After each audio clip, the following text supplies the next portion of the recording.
ಓಂ ಗಂ ಗಣಪತಯೇ ನಮಃ. ಹಾಯ್ ಹಲೋ ನಮಸ್ಕಾರ. Welcome to spiritual vibes YouTube channel. ಈ ಬಾರಿ ದೀಪಾವಳಿ ಅಮಾವಾಸ್ಯೆಯು ಬಹಳ ವಿಶೇಷವಾಗಿದೆ. ಈ ದಿನ ಚಂದ್ರನು ತುಲಾ ರಾಶಿಯಲ್ಲಿ ಇರುವುದರಿಂದ ಬಹಳ ಶುಭ ಸಂಯೋಜನೆ ರೂಪುಗೊಳ್ಳುತ್ತಿದೆ ಹಾಗೂ ಶುಕ್ರನು ಕನ್ಯಾ ರಾಶಿಯಲ್ಲಿರುವುದರಿಂದ ಶುಕ್ರಾದಿತ್ಯ ಯೋಗದ ಸಂಯೋಜನೆಯು ರೂಪುಗೊಂಡಿದೆ.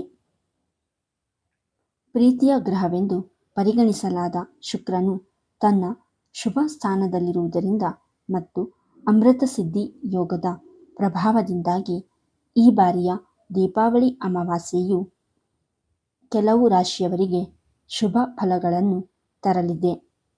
ಆ ಲಕ್ಕಿ ರಾಶಿಗಳಾವವು ಎಂಬುದು ಈ ವಿಡಿಯೋದಲ್ಲಿ ತಿಳಿಯೋಣ. ಈ ಬಾರಿ ದೀಪಾವಳಿ ಅಮಾವಾಸ್ಯೆಯಂದು ಹಲವು ಅಪರೂಪದ ಮತ್ತು ಶುಭ ಯೋಗಗಳು ಉಂಟಾಗಿವೆ. ಈ ಬಾರಿ ಕಾರ್ತಿಕ ಮಾಸದ ಅಮಾವಾಸ್ಯೆಯಂದು ಚಂದ್ರನು ಹಗಲು ರಾತ್ರಿ ತುಲಾ ರಾಶಿಯಲ್ಲಿ ಸಾಗುತ್ತಾನೆ. ಚಂದ್ರನ ಈ ಸಂಚಾರದಿಂದಾಗಿ ಅಮೃತ ಸಿದ್ಧಿ ಯೋಗದ ಶುಭ ಸಂಯೋಜನೆಯು ರೂಪುಗೊಳ್ಳುತ್ತದೆ.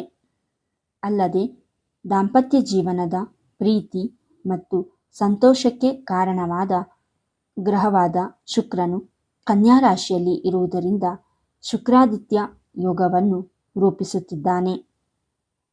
ಅಂತಹ ಪರಿಸ್ಥಿತಿಯಲ್ಲಿ ಈ ಬಾರಿ ದೀಪಾವಳಿ ಅಮಾವಾಸ್ಯೆಯು ವೃಷಭ, ಕನ್ಯಾ, ವೃಶ್ಚಿಕ, ಮಕರ ಮತ್ತು ಕುಂಭ ರಾಶಿಯವರಿಗೆ ವಿಶೇಷವಾಗಿ ಶುಭ ಆಗಿರುತ್ತದೆ. 1. ಕುಂಭರಾಶಿ. ಕುಂಭರಾಶಿಯವರಿಗೆ ದೀಪಾವಳಿ ಅಮಾವಾಸ್ಯೆಯು ಸಂತೋಷ ಮತ್ತು ಅದೃಷ್ಟವನ್ನು ತರುತ್ತದೆ. ನಿಮಗೆ ಗಣನೀಯ ಲಾಭವಾಗಲಿದೆ.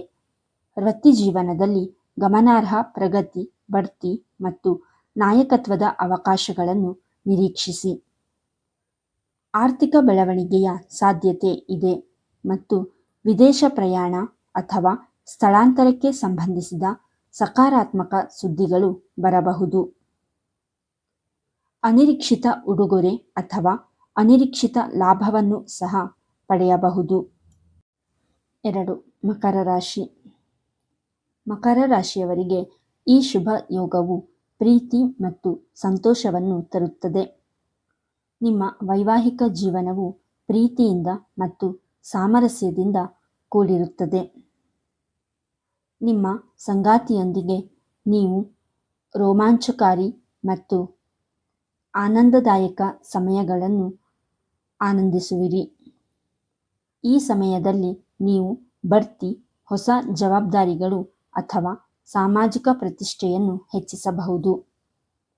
ಈ ಸಮಯದಲ್ಲಿ ನಿಮ್ಮ ನಾಯಕತ್ವ ಮತ್ತು ನಿರ್ಧಾರ ತೆಗೆದುಕೊಳ್ಳುವ ಸಾಮರ್ಥ್ಯಗಳು ಹೆಚ್ಚಾಗುತ್ತವೆ. ಇದು ನಿಮಗೆ ಸಹೋದ್ಯೋಗಿಗಳು ಮತ್ತು ಮೇಲಾಧಿಕಾರಿಗಳಿಂದ ಪ್ರಶಂಸೆ ಗಳಿಸಲು ಸಹಾಯ ಮಾಡುತ್ತದೆ. ವ್ಯಾಪಾರಿಗಳು ಹೊಸ ಆದೇಶಗಳನ್ನು ಪಡೆಯಬಹುದು. ಇದು ಉತ್ತಮ ದೀಪಾವಳಿಗೆ ಕಾರಣವಾಗುತ್ತದೆ. 3. ವೃಶ್ಚಿಕ ರಾಶಿ. ವೃಶ್ಚಿಕ ರಾಶಿಯವರಿಗೆ ದೀಪಾವಳಿ ಅಮಾವಾಸ್ಯೆಯಂದು ರೂಪುಗೊಂಡ ಶುಭ ಯೋಗವು ಅದೃಷ್ಟದಿಂದ ತುಂಬಿರುತ್ತದೆ. ನಿಮ್ಮ ವ್ಯವಹಾರದಲ್ಲಿ ಉತ್ತಮ ಲಾಭವನ್ನು ನೋಡುತ್ತೀರಿ. ಬಟ್ಟೆ ಮತ್ತು ಆಭರಣ ಖರೀದಿಸುವ ಅವಕಾಶಗಳಿವೆ. ನಿಮ್ಮ ಸಂಗಾತಿಯಿಂದ ವಿಶೇಷ ಉಡುಗೊರೆಯನ್ನು ಪಡೆಯಬಹುದು. ನಿಮ್ಮ ಸಂತೋಷ ಹೆಚ್ಚಾಗಲಿದೆ. ನೀವು ಹೊಸ ಯೋಜನೆಯಲ್ಲಿ ಕೆಲಸ ಮಾಡಲು ಪ್ರಾರಂಭಿಸಬಹುದು.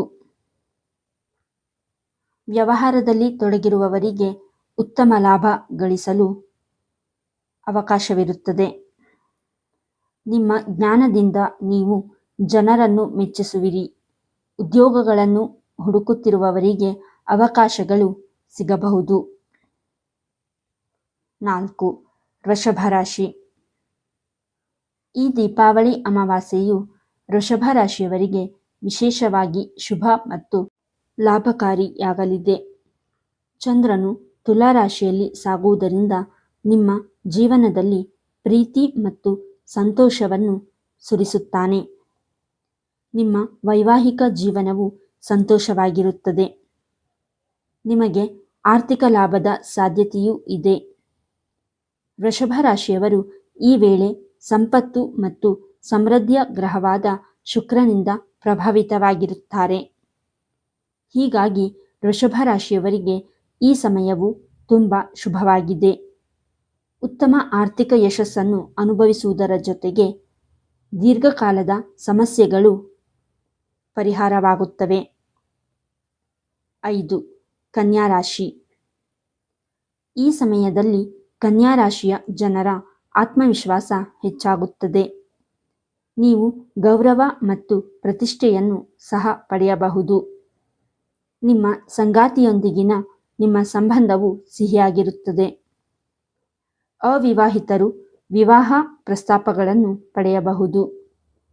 ಈ ಅವಧಿಯಲ್ಲಿ ಅದೃಷ್ಟವು ನಿಮಗೆ ಅನುಕೂಲಕರವಾಗಿರುತ್ತದೆ.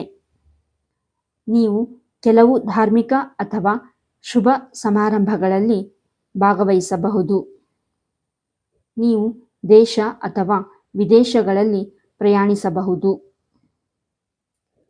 ದೀಪಾವಳಿ ಅಮಾವಾಸ್ಯೆಯಂದು ನಡೆಯುವ ಯೋಗದಿಂದಾಗಿ ಈ ಮೇಲೆ ಹೇಳಿರುವ ರಾಶಿಯಾದ ಕುಂಭ, ಮಕರ, ವೃಶ್ಚಿಕ, ವೃಷಭ ಮತ್ತು ಕನ್ಯಾ ರಾಶಿಯವರಿಗೆ ಒಳ್ಳೆಯ ಫಲಗಳು ಪ್ರಾಪ್ತಿಯಾಗುತ್ತದೆ.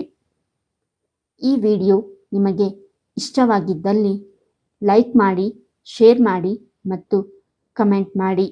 ಹಾಗೆಯೇ ಇನ್ನೂ ಹೆಚ್ಚಿನ ವಿಡಿಯೋಗಳಿಗಾಗಿ ನಮ್ಮ ಚಾನಲನ್ನು ಸಬ್ಸ್ಕ್ರೈಬ್ ಮಾಡಿ. ಧನ್ಯವಾದಗಳು.